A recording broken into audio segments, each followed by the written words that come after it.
2000 años, la gente halló esperanza en una estrella. Esta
El capítulo estudiantil Eri Espe tiene el agrado de contar con su participación en el siguiente evento.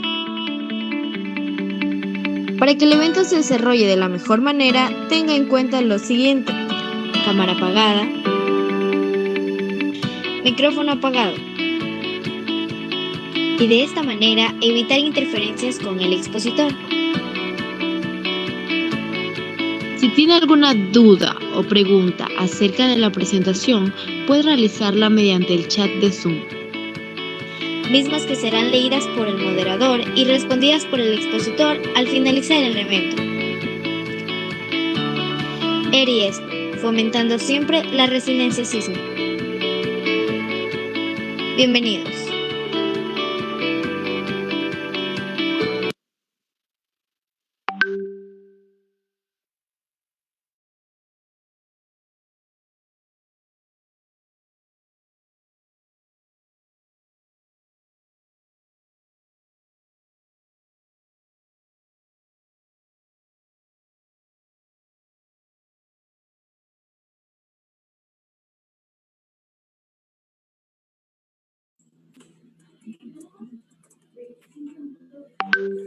La ciencia puede divertirnos y fascinarnos, pero la ingeniería es la que cambia el mundo. Isaac Asimov. Sean bienvenidos todos a una nueva conferencia del capítulo estudiantil ERI-ESPE. El tema de conferencia en esta ocasión es Generación automática y análisis de estructuras porticadas de hormigón armado con CNC Lab, que será presentado por el ingeniero Brian Kawa. Ingeniero civil con mención estructuras, gerente de BCG Construcciones. Sobre su formación académica podemos destacar que es ingeniero civil estructuras, graduado con honores, mención summa cum laude de la Escuela Politécnica Nacional. Reconocimiento de mejor egresado de su promoción, otorgado por el Colegio de Ingenieros Civiles de Pichincha. Cuenta con una maestría en Dirección de Operaciones y Seguridad Industrial realizada en la Universidad de las Américas UDLA. Es egresado de la Maestría de Ciencias de la Ingeniería Civil con mención en Estructuras en la Universidad de las Fuerzas Armadas ESPE.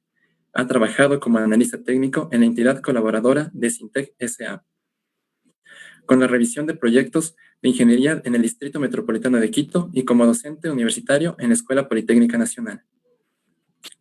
Con ustedes, el ingeniero Brian Kawa.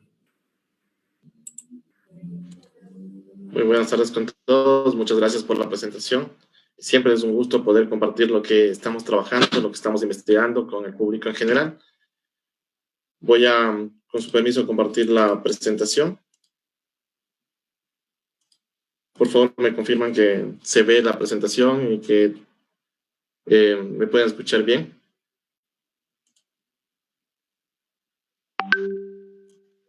Sí, ingeniero, sí se escucha y se ve la presentación. Muchas gracias, muy amable.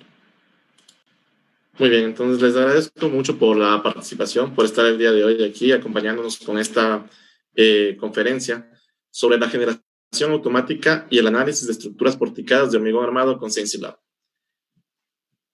Respecto al contenido de mi presentación, vamos a ver qué es CNC Lab, la generación automática de estructuras, cómo lo estamos generando, con qué algoritmos, qué secuencia de pasos lo estamos utilizando, el análisis sísmico simplificado para estas estructuras. Cabe recalcar que son estructuras de hormigón armado y vamos a hacer un análisis sísmico modal espectral. Vamos a correlacionar las respuestas de estas estructuras, respuestas en cuanto a periodo de vibración, propiedades dinámicas de las estructuras, con las derivas de piso.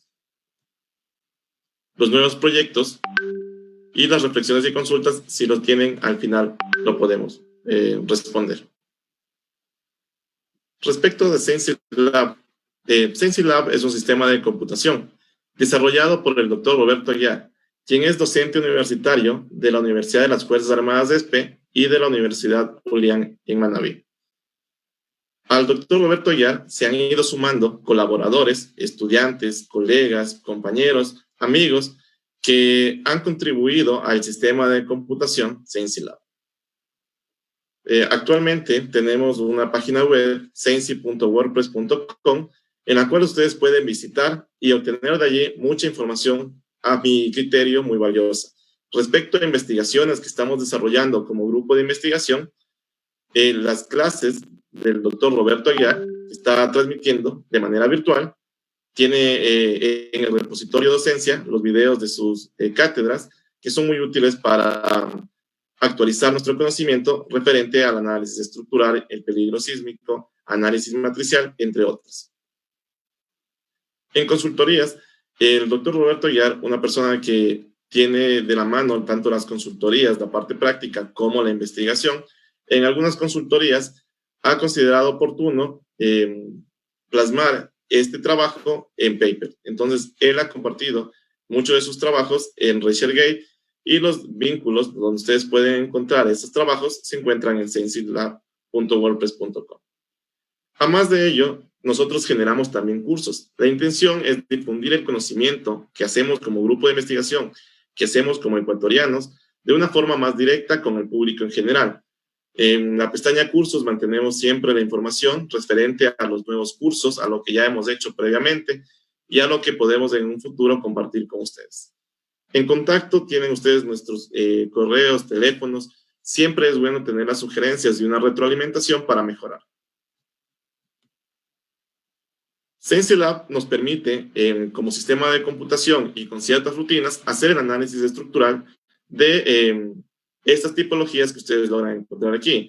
Estructuras tridimensionales con reforzamiento en diagonales concéntricas, también con diagonales excéntricas, estructuras irregulares, pórticos planos para análisis simplificados. Tenemos también rutinas que hemos generado para hacer la compatibilidad con OpenSys para trabajar en el análisis no lineal debido al potencial que este otro sistema computacional nos ofrece. Eso también se comparte en las rutinas. Ustedes pueden encontrar en la página web de ScienceLab. Referente al tema de peligro sísmico, también hay información útil, información que nos permite definir la amenaza para poder, con esa amenaza, realizar nuestros análisis estructurales.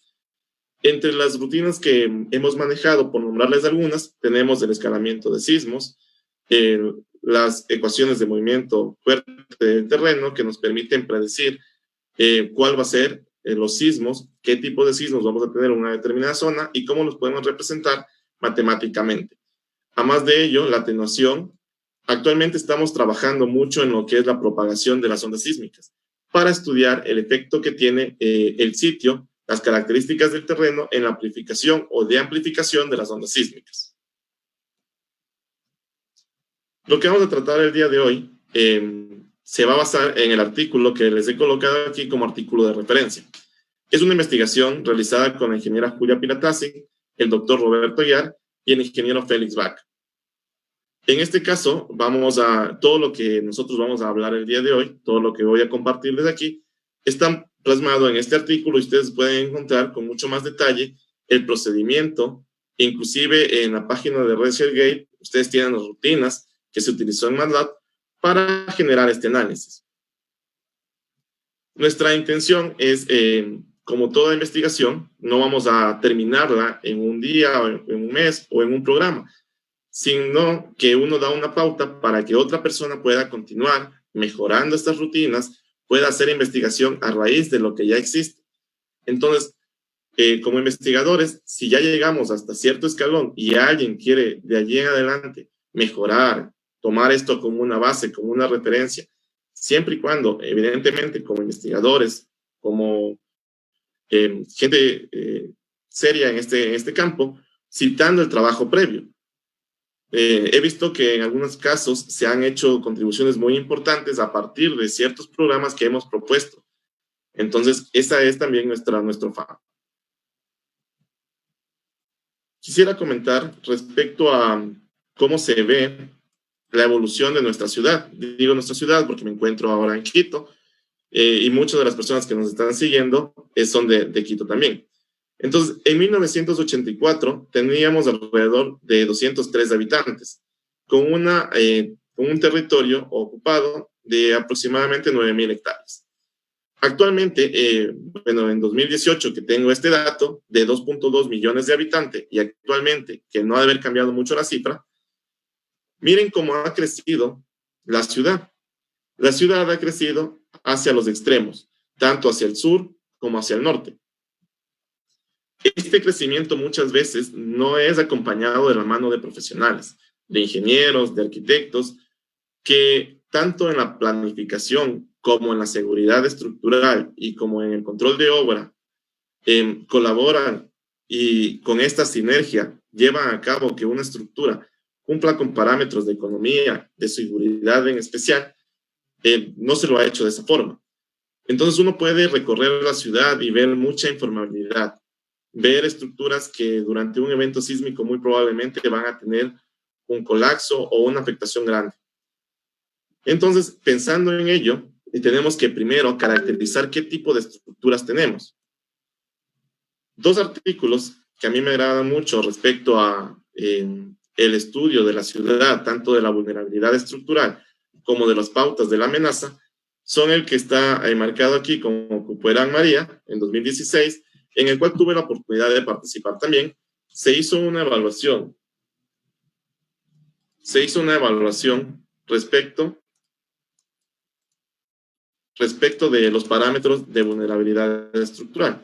En esta evaluación, lo que podemos nosotros encontrar es que hay un 13% de estructuras de un piso un 75% de estructuras de 2 y 3 pisos y un 12% de estructuras de 4 o más pisos.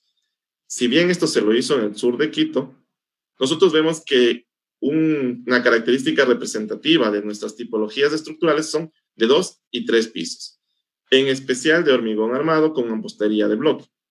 En otro trabajo de Celi et al., algunos investigadores lo que hicieron es planificar y calcular las curvas de capacidad de tipologías estructurales que sean representativas de la ciudad. No únicamente las caracterizaron en función del número de pisos, sino también en función de la forma, si eran regulares, si tenían forma de L, entre otras. No obstante, voy a resumirlo en función del número de pisos y tendríamos algo muy similar a lo que ya vimos, donde el grupo representativo son las estructuras de 2 y 3 pisos. Estas estructuras empiezan bien siendo de un piso y terminan siendo de 2, 3, en algunos casos un poco más. Entonces, el enfoque de nuestra investigación está en este campo de estructuras de 2 y 3 pisos.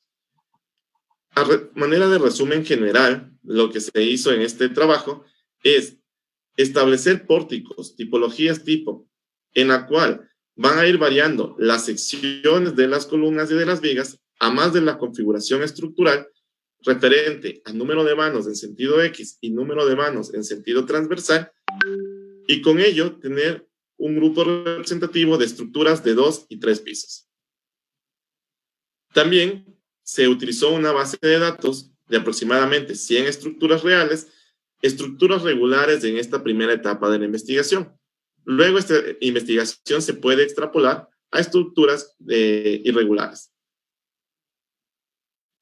Con esta base de datos y con esta generación automática de estructuras donde se va variando ciertos parámetros, uno puede ya ingresar a hacer un análisis simplificado, un análisis sísmico, en el cual lo que nos interesa obtener es derivas de piso, periodo fundamental de la estructura, altura de la edificación, entre otros parámetros que podamos correlacionar con el daño que puedan llegar a tener estas estructuras en un evento sísmico como un sismo de diseño. Un parámetro muy importante para entender el daño son las derivas. Entonces, ese parámetro es el que vamos a correlacionar con otros cálculos adicionales, que serían parámetros de referencia, parámetros fáciles de obtener que nos permiten hacer una evaluación rápida. Todo este análisis se reporta como hojas de texto, donde en estas hojas de texto se tienen los resultados y luego se puede graficar, donde cada uno de estos puntitos, que lo vamos a ver a detalle, representará una estructura, para ver qué tendencia existe al correlacionar estos diferentes parámetros. Les comentaba que una estructura importante son las de 3 pisos. Es por ello que hemos decidido como base tener pórticos. Pórticos que en un sentido tengan 2 vanos y que en el sentido transversal vayan creciendo 2 vanos, 3 vanos, 4 vanos, 1 vano más, 5 vanos y 6 vanos. La idea es tener diferentes tipos de estructuras, diferentes configuraciones estructurales. En sentido longitudinal tendríamos 3 vanos y en sentido transversal van creciendo de la misma forma. En sentido longitudinal, 4 vanos o 5 vanos.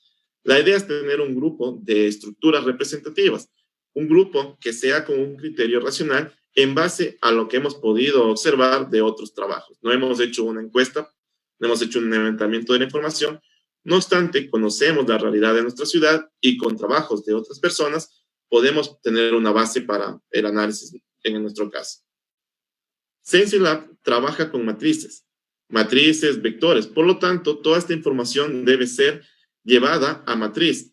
Y la parte importante para poder utilizar este tipo de programas es el orden, tener una metodología establecida. Entonces, en ciertas matrices se identifican cuántos vanos van en un sentido y cuál es la separación entre vanos, es decir, la longitud de esta luz libre entre columnas, ya que estamos hablando de pórticos. Y en sentido transversal se hace algo similar. ¿Cuántos vanos hay en sentido transversal y cuál es la separación entre estos vanos? Las tipologías estructurales, que serían las de 2 vanos, 3, 4 y 5, lo que se hace es definir los grados de libertad para el análisis sísmico. Con los grados de libertad y ya identificando las coordenadas de los nudos, identificando la configuración para elementos, uno puede asignar a estos las propiedades de sección y material, evidentemente. En materiales se está utilizando hormigón armado con una resistencia de 210, ya que en estas estructuras de pequeña altura, que serían vivienda, muy probablemente esa será la resistencia a la compresión esperada a los 28 días que se puede alcanzar en obra. No obstante, no vamos a definir la capacidad de los elementos, sino el módulo de elasticidad a través de esta relación. Y además del módulo de elasticidad, las secciones. Estas secciones van a ir cambiando. Vamos a tener un amplio espectro de secciones para poder hacer un análisis en función de estas. Las secciones de las vigas se van a mantener constante en todos los análisis y las secciones de las columnas van a ir aumentando en cada paso de análisis para ampliar este grupo de estructuras, empezando de secciones de 10 por 10, que si bien no son constructivas y tal vez no se presentan en la realidad, ya nos dan puntos de referencia a nuestra nube de análisis. Estas secciones van a ir creciendo 15 por 15, 20 por 20, 25 por 25, 30 por 30, 35 por 35, 40 por 40, secciones que ya son más reales, pero la intención de este gran espectro de 10 tipos de secciones en columnas es tener una nube de puntos que nos permita realizar esta correlación. Entonces, estas fueron las variaciones en las secciones de columnas. En los modelos simplificados, lo hagamos en CienciaLab, lo hagamos en OpenSys o lo hagamos en programas comerciales, se los aplica y lo que nosotros decimos es ciertos elementos van a ser más propensos a ciertas deformaciones y van a estar trabajando predominantemente con esas acciones. Por ejemplo, en armaduras planas, los elementos tipo barra van a ser elementos que serían transversalmente rígidos y que su comportamiento va a ser a compresión y tracción, es decir, a de cargas axiales. Mientras que para el análisis sísmico de pórticos, lo que asumimos es que las vigas de un entrepiso, las vigas de cada uno de los pisos, son vigas axialmente rígidas. Es decir, los desplazamientos en el lado izquierdo son iguales que los desplazamientos en el lado derecho de la viga, porque ese diafragma que forma la losa permite que haya ese desplazamiento prácticamente de todos los nudos la misma cantidad en horizontal, para el análisis sísmico en sentido horizontal. No vamos a ver la componente vertical del sismo, porque esta componente vertical del sismo es importante siempre que estemos cerca de fallas activas que puedan generar una acción importante en estas estructuras, pero la mayor parte del tiempo lo que nos compete como ingenieros estructurales es la componente horizontal y es la que entendemos para nuestro análisis simplificado. Entonces, lo que vamos a hacer es entender como que el análisis simplificado solo toma en cuenta esta componente horizontal del movimiento del terreno. Para un análisis tridimensional, lo que se hace es asumir que la losa de entrepiso es totalmente rígida y que nuevamente se comporta como un cuerpo rígido y los desplazamientos en un mismo piso, en horizontal, transversal o esta rotación, lo van a hacer todos los puntos en la misma o en proporciones semejantes. En un análisis simplificado con los grados de libertad, asumiendo esta viga axialmente rígida, es decir, el grado de libertad 1, grado de libertad 1 en este otro nudo, lo que se procede es a calcular las matrices de rigidez en los elementos. Estas matrices de los elementos se deben identificar en qué grados de libertad van a aportar a la matriz de rigidez del sistema, a la matriz de rigidez de este pórtico, en este caso de un mano a un piso. Entonces, ciertos elementos van a aportar a la posición 1,1 de esta matriz general, como lo vemos aquí. Miren que la viga, como estamos asumiendo que es axialmente rígida, no nos va a aportar a esta rigidez lateral. Prácticamente estos términos del elemento 3, que es esta viga, se van a anular entre sí para la componente horizontal. Este es el procedimiento que se sigue para el análisis. Una vez que ya tenemos nosotros identificada la matriz de rigidez de los pórticos, en este caso de este pórtico pequeño para hacer la ejemplificación, lo que uno puede pasar es a decir, bueno, la viga es axialmente rígida de cada uno de los pisos y podemos simplificar aún más este modelo asumiendo de que el grado de libertad para el análisis sísmico que nos interesa es esta componente horizontal.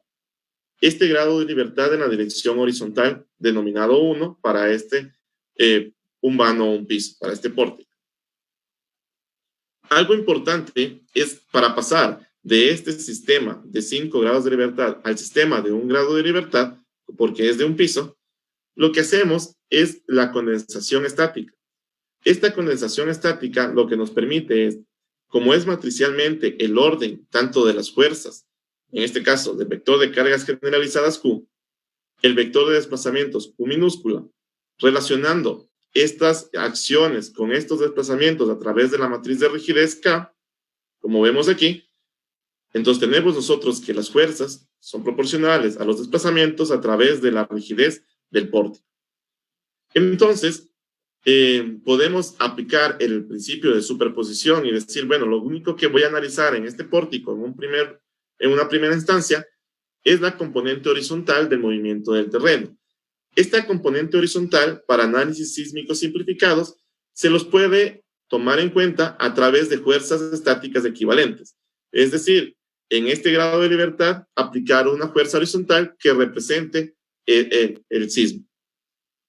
Uno ordenando estas matrices en la parte de las coordenadas principales que representan el movimiento horizontal y todos los otros grados de libertad, vertical y las rotaciones o giros, nosotros podemos asumir que todas las demás acciones van a ser 0, que únicamente tendremos la acción horizontal y después, bajo el principio de superposición, podríamos sumar, si es el caso, con las acciones en sentido gravitacional. Esto con el objetivo de poder condensar de este sistema de 5 grados de libertad al sistema de 1 grado de libertad a través de una matriz de rigidez lateral. Esta matriz de rigidez lateral conserva el principio de que es la matriz de rigidez de este pórtico con los grados de libertad únicamente en sentido horizontal. Entonces, este modelo nos va a servir para nuestro análisis sísmico simplificado, 1 grado de libertad por piso, donde calculamos la rigidez de cada uno de los pórticos en cada uno de los sentidos, tanto en sentido X como en sentido y hacemos por separado el análisis sísmico. Entonces, en una primera instancia, este es nuestro modelo de análisis. ¿Qué hace SensiLab? SensiLab nos permite analizar 100, 200, 300 estructuras en 1, 2, 3 minutos, debido a que no estamos utilizando la interfaz gráfica. Y los podemos variar, los parámetros, tanto de separación de vanos como de dimensión de columnas y de vigas de manera sencilla, y representamos con acciones en bucles desde una estructura 1 hasta una estructura n, donde para cada estructura debe hacer todos los cálculos que se encuentran dentro de ese bucle. Al final vamos a calcular la matriz de rigidez de los 4 pórticos tipo. Estos pórticos tipo, cambiando el tipo de columnas o la sección de columnas, nos representará 40 matrices de rigidez lateral. Entonces ya tenemos 40 estructuras analizadas hasta el momento. La base es la matriz de rigidez. ¿Por qué este método matricial de la rigidez? O también conocido como el método de desplazamiento, ya que involucra mucho estos conceptos. Porque cuando utilizamos programación, y muchos lo hemos visto cuando nos formamos como ingenieros civiles, o si se están formando, lo van a ver en algún semestre, es bajo la premisa de la programación, esta forma de ordenar en matrices nuestras tanto los datos del pórtico como nuestras acciones y resultados, es decir, las respuestas ante estas excitaciones, es muy sencillo. Es un procedimiento que podemos nosotros sistematizar, es decir, dividirlo en fases. Primero, generar los pórticos, generar la información de todas las estructuras. Segundo, definimos las fuerzas. Y tercero, podemos calcular nosotros qué va a pasar con los pórticos ante estas acciones. Entonces, es muy fácil de tener una secuencia en la computadora, programar. Además, relaciona las acciones con desplazamientos a través del principio de la rigidez. Nuestras estructuras lo hagamos en SensiLab, en OpenSys o también en los programas comerciales que tienen muy buen potencial de cálculo. Cuando nosotros definimos los diafragmas de piso o definimos que ciertos elementos van a trabajar juntos en el desplazamiento de los nudos, lo que hacemos es liberar un poco el cálculo, más bien la demanda computacional, el tiempo y los cálculos que debe hacer la computadora con modelos simplificados. Estamos simplificando de los grados de libertad asignados de esta forma a modelos con 3 grados de libertad por piso o a modelos más simplificados aún, si queremos solo hacer análisis en un pórtico plano, de 1 grado de libertad por piso, donde también condensamos o concentramos las masas en estas masas puntuales que representan la masa de todo el piso, de todo el nivel. Esta masa es la masa o la carga reactiva, la carga que va a reaccionar con este movimiento del suelo. Además de este modelo simplificado, lo podemos simplificar un poco más, lo podemos hacer un modelo de 1 grado de libertad equivalente, que para ciertas cosas funciona muy bien, cuando la estructura tiene su comportamiento predominantemente en el primer modo de vibración, y este primer modo de vibración es translacional. Este modelo simplificado, ya para hacer muchos cálculos, funciona muy bien. Nosotros en este artículo nos hemos quedado en el modelo de 1 grado de libertad por piso. Si son de 3 pisos, serían 3 grados de libertad en sentido horizontal y en sentido transversal, en sentido X y en sentido Y, por así decirlo, los dos sentidos ortogonales. Si ustedes quieren conocer un poco más de los métodos de análisis sísmico, como es estos métodos estáticos equivalentes o modal espectral, o métodos un poquito más complicados, métodos paso a paso, análisis dinámicos no lineales, les recomiendo la conferencia del doctor Tena Colunga. Aquí está el link. Es una conferencia que dieron hace un mes en un congreso internacional en Bolivia, donde él complementa tal vez lo que estamos viendo el día de hoy con estos métodos, identificando las ventajas y desventajas de cada uno de ellos, identificando cuándo es aplicable y cuál es el procedimiento para considerar el efecto del sismo en la componente horizontal. Él también topa puntos que hemos nosotros tratado de este método simplificado en función de la rigidez de los pórticos.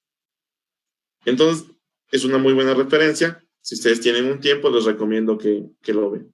Realmente es una hora, unas 2 horas que uno las aprovecha muy bien viendo este video. Es muy explicativo. Algo que quiero indicar, acotando también a lo que el doctor menciona en su conferencia, es no podemos saltarnos directamente a métodos no lineales dinámicos. Hay que ir en una secuencia lógica de análisis. Y eso siempre es coherente. Y métodos como el que estamos viendo ahora, de modelos simplificados, son métodos muy buenos para comprobar, para tener un control de que las respuestas en estos análisis más complejos son coherentes desde el punto de vista de ingeniería.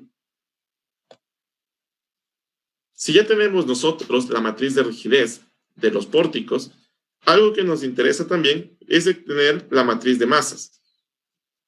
En este modelo simplificado de 1 grado de libertad por piso, donde concentramos las masas en estas masas puntuales, algo importante es definir cuál es la carga reactiva de sismo. Eso se lo hace en función, suponiendo que la distribución de masas es uniforme, que tenemos nosotros cargas distribuidas por metro cuadrado de manera simétrica y uniforme en toda la losa de un entrepiso.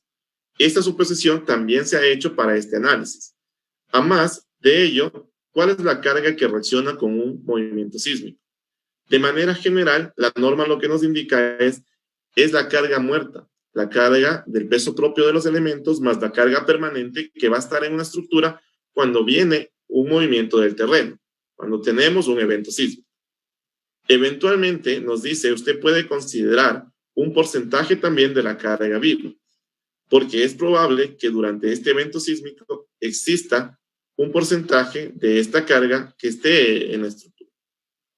Entonces, en este caso, se ha tomado en cuenta la carga muerta más un 25% de la carga viva y en base a esa carga reactiva se va a hacer el análisis sísmico. Para el análisis modal espectral, si ya está definida las propiedades de rigidez y de masa de una estructura, o que representan esas matrices a esa estructura, el punto es definir la demanda, definir este evento sísmico. Es verdad, no podemos, o en algunos casos no es práctico definirlo en función de los acelerogramas, sino que las normas de diseño lo que nos dicen es vamos a dar un espectro de diseño en el cual representará la aceleración espectral en función del periodo y usted puede escoger de allí la demanda. Para ello, para este análisis modal espectral, necesitamos definir el espectro y para definir el espectro necesitamos definir en qué zona sísmica, en qué parte del país nos encontramos. En este caso, para todas las estructuras que yo voy a presentar en este análisis, vamos a asumir que se encuentran emplazadas en Quito. Quito tiene este perfil. Aquí vemos el norte, aquí vemos el sur, y en el trabajo de microzonificación del doctor Roberto Aguiar, de 2015, se definen los tipos de suelo. Suelo tipo C, estas zonas de color amarillo. Suelos tipo D, estas zonas de color morado. Y suelos tipo E, ¿qué se encuentran? Miren que si hay suelos también en la parte centro de la ciudad, tipo E, al norte y al sur, no únicamente al sur. No obstante, si vemos en función de los colores, el color que más representa a esta ciudad o al suelo de esta ciudad es el suelo tipo D.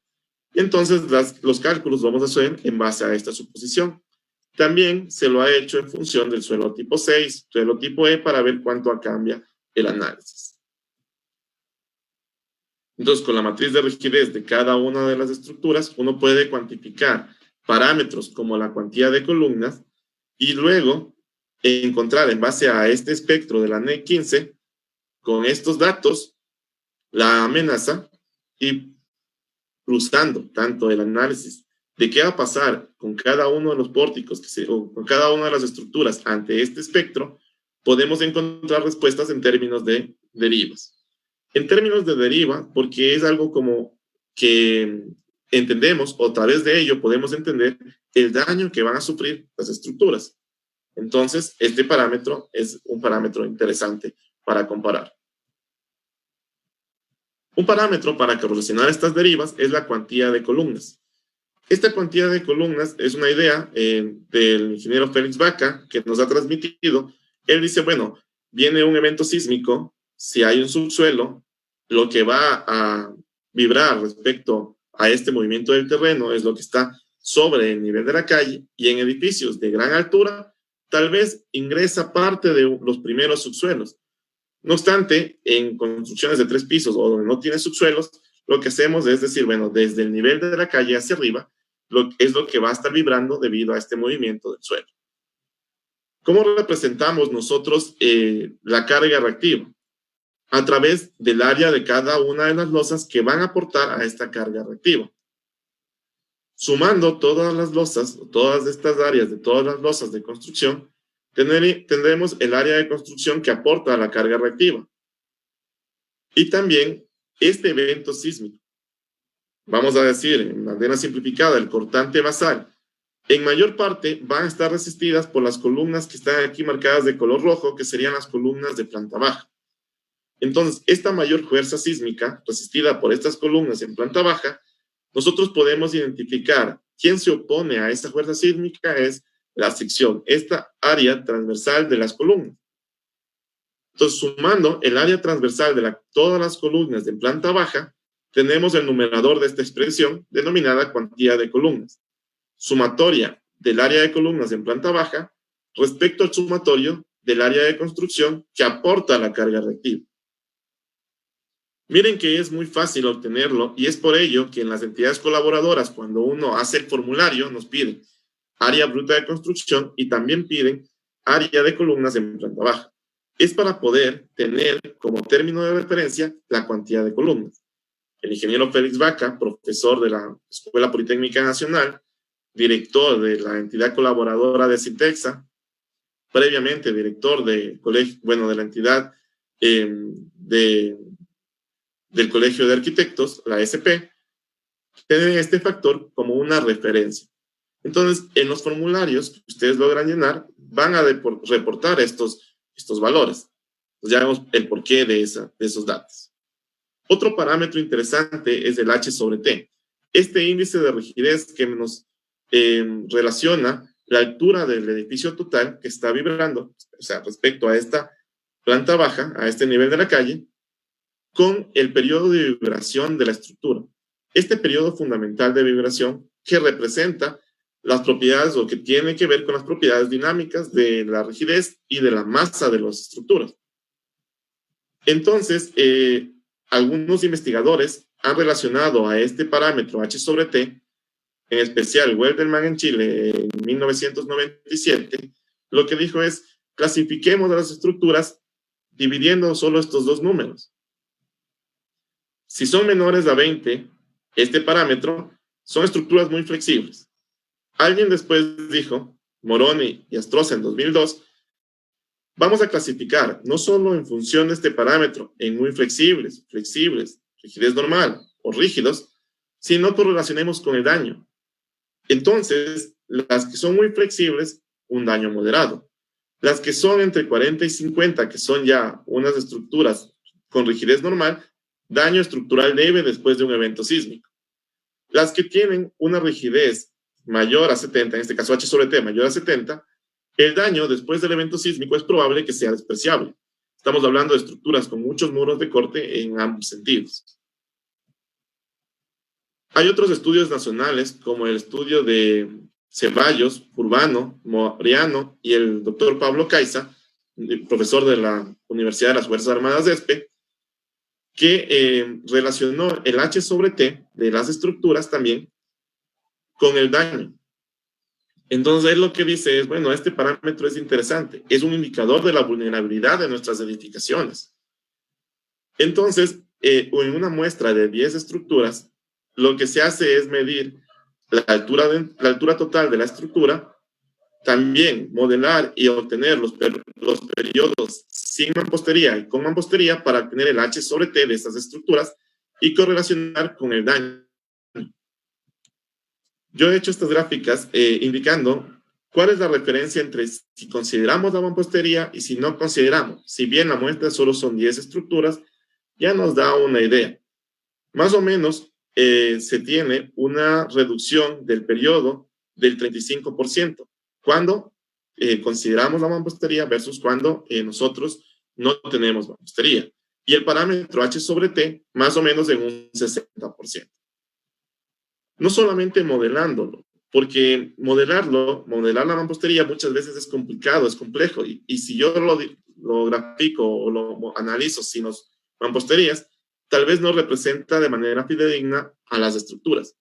Entonces, ellos están trabajando, el doctor Pablo Caiza está trabajando mucho en metodologías para medir los periodos estructurales de cada una de estas estructuras reales. Entonces va a campo con ciertos equipos y se puede medir los periodos de vibración. No obstante, estos equipos, estos acelerómetros, pueden ser costosos, pero hay formas, y también lo expresan en este artículo, de a través de estas placas de Arduino generar un dispositivo que me permita medir el periodo de una estructura. ¿Cuánto puede llegar a costar este dispositivo? Lo indican también alrededor, me parece que es de $50. Si bien no tiene la misma calidad que un acelerómetro, pero es de bajo costo y ya nos da una idea del periodo de nuestra estructura, o nos puede dar una idea del periodo de nuestra estructura. La altura de la edificación es muy fácil de obtener, entonces ya tendríamos un indicador de vulnerabilidad de las edificaciones. ¿Qué se menciona en este artículo? Que si yo tengo un H sobre T de 10 o menos, probablemente podría tener colapso, daño extensivo o colapso. ¿Qué tanto influye la mampostería? Con el doctor Pablo Caiza en la maestría de la Universidad de las Fuerzas Armadas de ESPE, en la materia de reforzamiento se hicieron análisis no lineales, dinámicos y estáticos de estructuras con mampostería en OpenSys, y estas mamposterías, lo que nosotros debemos que hacer es ver cuál es la influencia en una estructura. Por ejemplo, una estructura de 3 pisos que tiene una configuración típica como la que estoy mostrando en la parte superior izquierda. ¿Qué va a pasar con esa estructura? Cuando yo haga un análisis y con estas secciones que son secciones tipo 30 por 30, vigas banda de 40 por 20 en el análisis no lineal? Bueno, lo que vemos es que si bien cuando no tiene mampostería, tenemos este comportamiento de la curva pushover, mientras que cuando tiene mampostería, tiene este incremento en cuanto a la capacidad acortante de 35 a 50. No obstante, se rompe la mampostería, el pórtico tiene que resistir esa fuerza sísmica, entonces muchas veces hay este bajón brusco de la capacidad de las estructuras y en algunos casos, en este caso no hubo en esa dirección, que termina el análisis, es decir, hay un colapso porque se transmiten estas fuerzas a las columnas y estas columnas no están en la capacidad de tomar esas fuerzas. Entonces, este es el probable comportamiento de nuestras estructuras.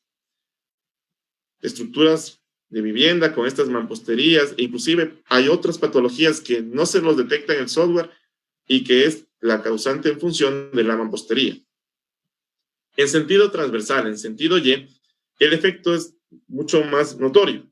Si bien aumento a 100 toneladas nuestra capacidad cortante, de 35 aproximadamente, miren aquí la deformación. La deformación estamos hablando de 0.035 metros. Antes se llegaba a deformar 0.25, 0.20. No obstante, debido a que hay este bajón abrupto de la capacidad, las fuerzas sísmicas en este sentido que tomaban en función de las mamposterías que ustedes ya no ven aquí, porque ya la mampostería falló y se retiró, tiene que tomarla las columnas que están a los extremos. Miren que sería como, si ustedes lo ven en 3D, lo imaginan, sería como que tenemos solo una X, solo esta mampostería y esta mampostería en planta baja, y debido a la torsión que puede generarse por estos eventos con estas excentricidades, lo que va a hacer es romperlas y caer como un bloque todos los pisos superiores y una falla de piso blando en el primer piso. Entonces, estos mecanismos no son los que buscamos. Hay que pensar si estas mamposterías aportan o no aportan, o qué sistema estructural podemos utilizar para nuestras mamposterías. Como resultados, estamos correlacionando las derivas de piso versus la cuantía de columnas, área de columnas sobre área de construcción, y vemos que cada puntito es una estructura modelada. Y como mínimo, para tener derivas menores, más bajas del 2%, que es lo que nos dice la norma ecuatoriana, tenemos que tener una cuantía de columnas de al menos el 5 por 1000 cuando estamos usando este tipo de vigas. Y miren que en parámetro H sobre T, aquí no he modelado la mampostería, estamos hablando de un H sobre T de 15. Con mampostería estaríamos hablando de un H sobre T de 20. Serían estructuras flexibles todavía, pero estas estructuras están al límite, al 2%. Si tienen un H sobre T más pequeño de este valor de 15, evidentemente las derivas muy probablemente van a ser superiores al 2%. No estarían en normativo. Si la cantidad de columnas es menor del 5 por 1000, es decir, el área de columna en planta baja respecto al área de construcción es muy pequeña, vamos a tener derivas más grandes. Entonces hemos modelado también con qué pasa con estructuras ya con vigas peraltadas. Aquí se está modelando 200 estructuras, cada puntito es una estructura, serían 200 estructuras de 3 pisos con esta sección de vigas de 35 por 25 y de 30 por 40. Relacionando las derivas con la cantidad de columnas, nuevamente tendríamos alrededor de un 4 por 1000, ya en promedio, si queremos tener como mínimo una cuantía recomendada. Entonces, el área de columnas en planta baja respecto al área de construcción mínimo de 4 por 1000 para tener una deriva inferior al 2%. En estructuras regulares, ¿qué pasa en estructuras irregulares? Este efecto, esto es mínimo y es solo referencial. Esto debería ser un poco más. Entonces, un profesional, si ya le presentan un plano y uno quiere tener un parámetro rápido de evaluar cómo se va a comportar o si pasa o no pasa las derivas, uno puede sacar el área de columnas en planta baja, dividirlo para el área total de construcción y evaluar si es mayor de 4 por 1000. Es probable que pase derivas en el modelo. Si es menor, no es tan probable, ¿no? Entonces, sería el límite. Al relacionar H sobre T, nuevamente estamos viendo alrededor de 15, el parámetro H sobre T para estas estructuras para controlar derivas. Y en estructuras de 3 pisos, lo que logramos ver es que el periodo de vibración de la estructura debe ser como máximo de 0.6 segundos. Si es mucho más flexible que 0.6 segundos, ya vamos a tener derivas mucho más grandes de las del 2%. Parámetros fáciles de correlacionar con las derivas. Entonces, esto es solo válido para estructuras de 3 pisos y estoy sin considerar la mampostería, ¿no? Pero, además de generarlas automáticamente, también se utiliza una base de datos de estructuras reales, de estructuras que se han dado en Quito de 1, 2 y 3 pisos, donde uno puede, llenando esta base de datos y automatizando el cálculo con ScienceLab, obtener los parámetros de derivas, es decir, las respuestas de estas estructuras. La metodología es muy sencilla. Cada uno de los archivos de texto de los blocs de notas representa una estructura. Una estructura en función de los materiales, en función de los pórticos en sentido X y en sentido y en función de las vigas también de cada uno de los pisos. Entonces, miren que lo que tratamos de hacer es automatizar el cálculo a partir de una base de datos. Es decir, ya no que se invente columnas de 10 por 10, de 20 por 20, de 40 por 40, sino en función de planos de algunos profesionales que nos han colaborado, ver qué va a pasar con estas estructuras en este mismo análisis sísmico simplificado de un grado de libertad por piso. Que este análisis representará el comportamiento de estas estructuras regulares. Nuevamente, aquí estarían 100 estructuras en sentido X y 100 estructuras en sentido Y, sentido transversal, y logramos ver, al correlacionar derivas con cantidad de columnas, que existe también una correlación exponencial, también hay esta tendencia.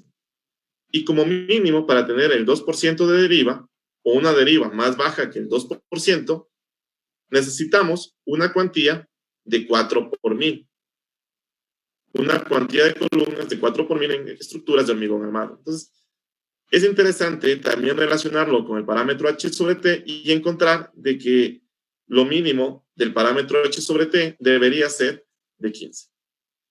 Entonces, logramos ver que algunas de las estructuras que nos proporcionaron van a tener derivas mucho más altas y eso también pasa porque ahora hay unas estructuras que son con reconocimiento de construcción informal, no que nadie las ha estudiado, las ha reconocido, el municipio les ha puesto un sello de que formalmente son estructuras reconocidas, pero no son estructuras muchas veces que cumplen con criterios de sismo resistencia.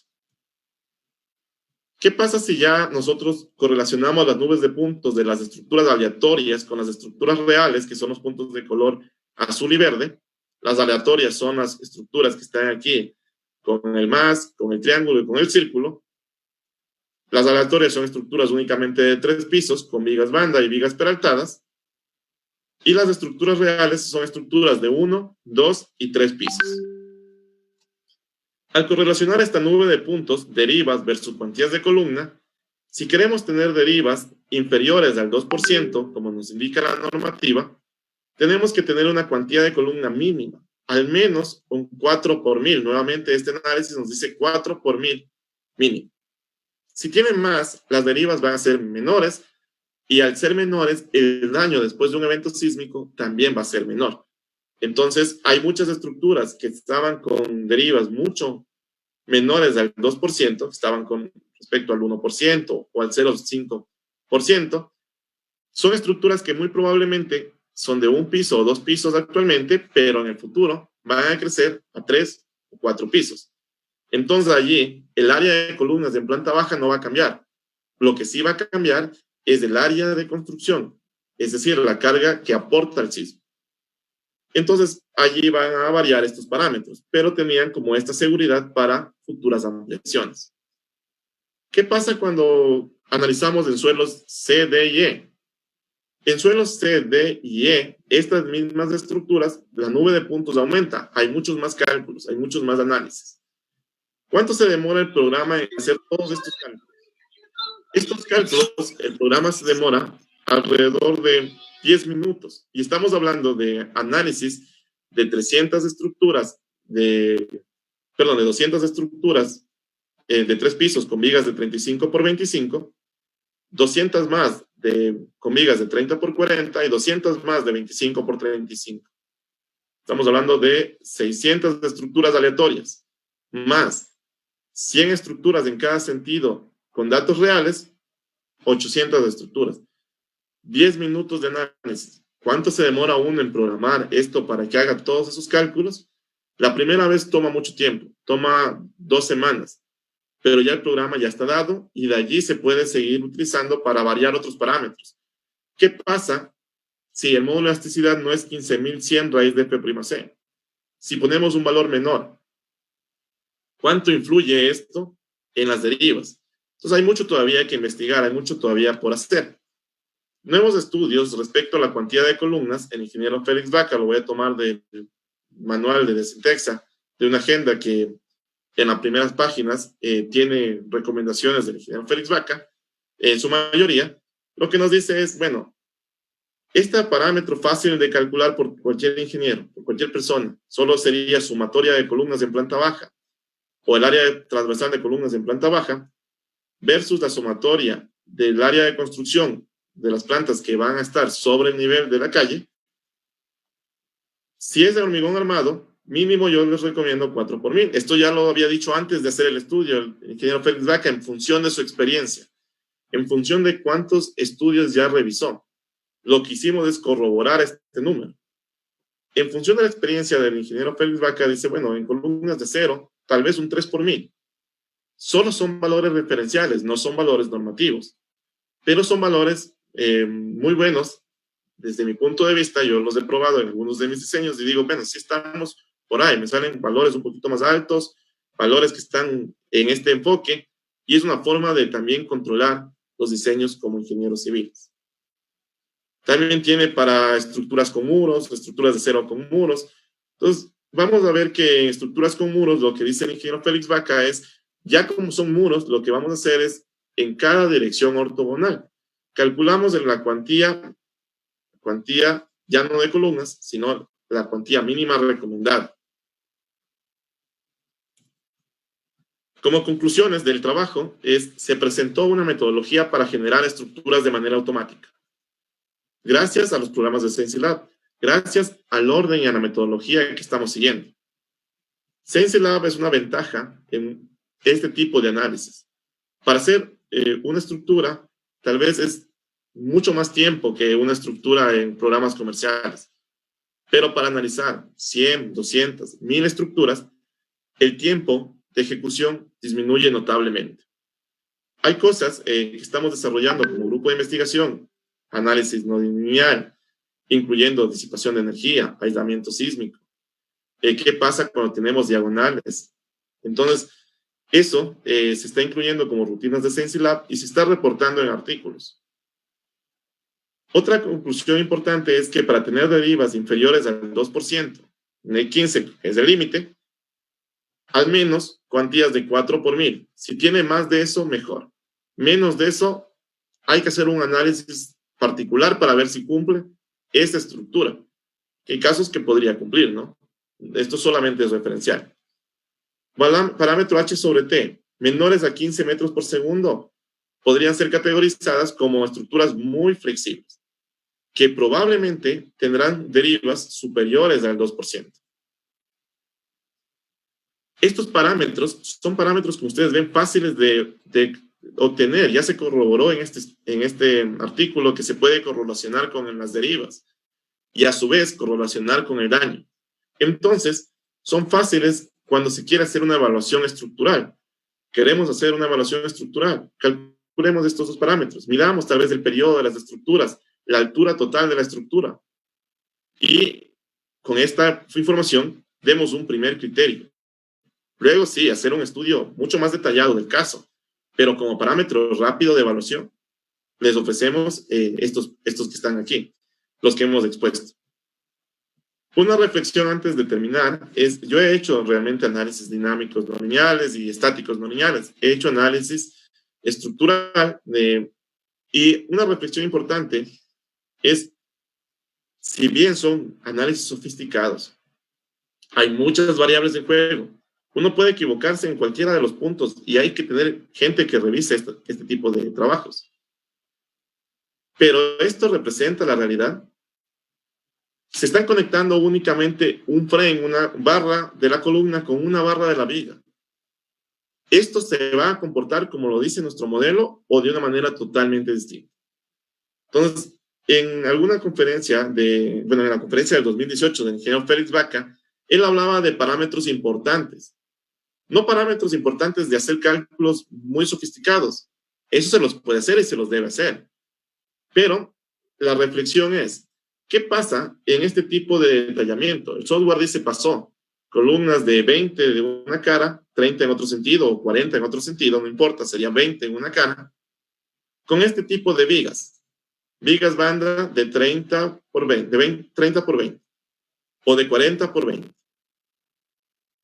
Si vemos cuántas varillas de la viga ingresan a la columna, a este núcleo de la columna, que va a ser la transferencia del momento, porque ustedes conocen, tenemos la losa, esa losa transmite a las vigas transmiten a las columnas, y de allí transmitimos este efecto a la cimentación.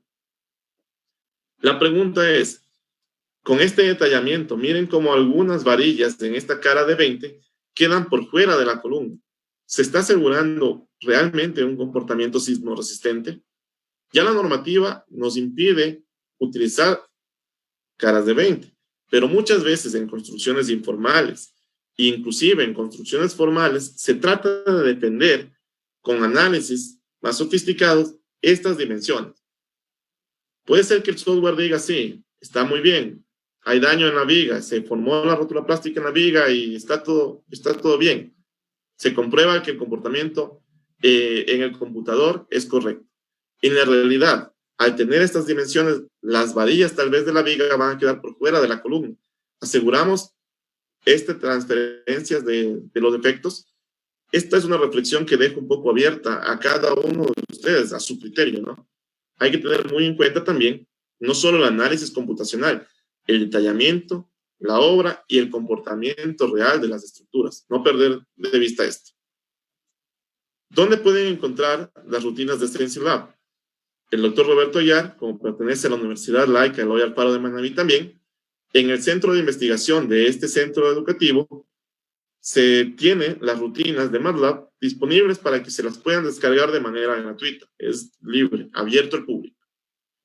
En el perfil del doctor Roberto Ayar están los artículos, muchos de ellos o algunos de ellos con colaboradores, estudiantes del doctor que han aportado. Entonces, también ustedes tienen el link de la página de StencilLab en la cual se anuncia nuevos eventos como conferencias gratuitas, cursos específicos para un tema de StencilLab, donde enfocamos solo a la utilización de StencilLab a través también de los conceptos, ¿no? No dejando de lado la teoría.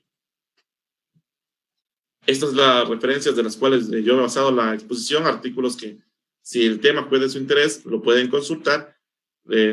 Son muy buenos, les recomendaría como una lectura complementaria a lo que presentamos. Les agradezco mucho realmente por su atención. Si tienen dudas, preguntas, les invito a que la hagan en el chat. Creo que el moderador me las va a transmitir y encantado de la vida poderles contestar. Muchas gracias nuevamente. Listo. A continuación haré lectura de las preguntas. ¿Cómo modela la mampostería? Ya, respecto a la mampostería, solo topamos el tema por haber la influencia de la mampostería. En este caso fueron análisis simplificados sin mampostería. No obstante, cómo se modeló en el otro estudio que podríamos hacer en un futuro, encantado de la vida, transmitir también cómo se hizo ese estudio, es con modelos simplificados de Mozalame en OpenSys. Entonces, hay modelos que representan o tratan de capturar el comportamiento de la mampostería. Tanto el comportamiento dentro del plano como fuera del plano. Y este efecto fuera del plano realmente es muy importante porque si vamos después de un sismo a la zona afectada, vemos que en el centro de la mampostería hay una especie de golpe, una especie de hueco. Eso es un comportamiento fuera del plano. Y allí comienza el fallo de la mampostería y rompe, deja el pórtico descubierto y luego esas fuerzas se transmiten al pórtico. ¿Cómo se modelan? Hay elementos como el de Mosalame, que está en OpenSys para modelar esto. Siguiente pregunta. ¿Los códigos usados en SainCDAP son compatibles con el software libre Octave? Sí, muy buena pregunta. En realidad, en un curso que tuve la oportunidad de dar, una persona de Colombia, el doctor Marian Sabao, él ingresó con un grupo de investigación también de Colombia, de una universidad de allá, y él no tenía MATLAB por el tiempo de la pandemia, no podía a las universidades a las computadoras de la universidad. ¿Qué hizo? Usó Octave, que es software libre, completamente libre. Son compatibles. Lo único que nos tocó, y él me reportaba, ¿sabe qué? Me parece este error en las gráficos. Y es solo cambiar ciertas rutinas, ciertas funciones del programa de programación Octave. Con estas funciones compatibles, el análisis, inclusive con el acoplamiento en OpenSys, que fue ese curso, funcionó muy bien. Entonces, miren que fue una idea que no la tuvimos al inicio. Más bien nos la dieron y funcionó. Entonces, sí funciona con Octave.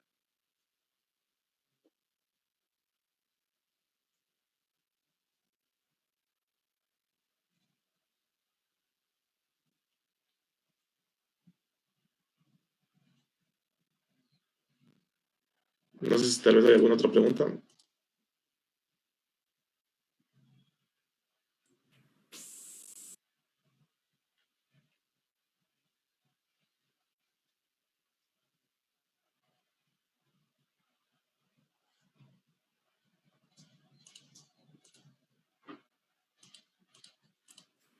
Listo. Como no hay más preguntas por parte de la audiencia, agradecemos a todos por participar en este espacio de formación que gestiona el capítulo estudiantil ERIESPE. Les recordamos seguirnos en nuestras cuentas oficiales del capítulo estudiantil en Facebook e Instagram, como ERIESPE, para más noticias acerca de nuestros proyectos y eventos. Muchas gracias. Muchas gracias a todos. Que tengan una muy buena tarde.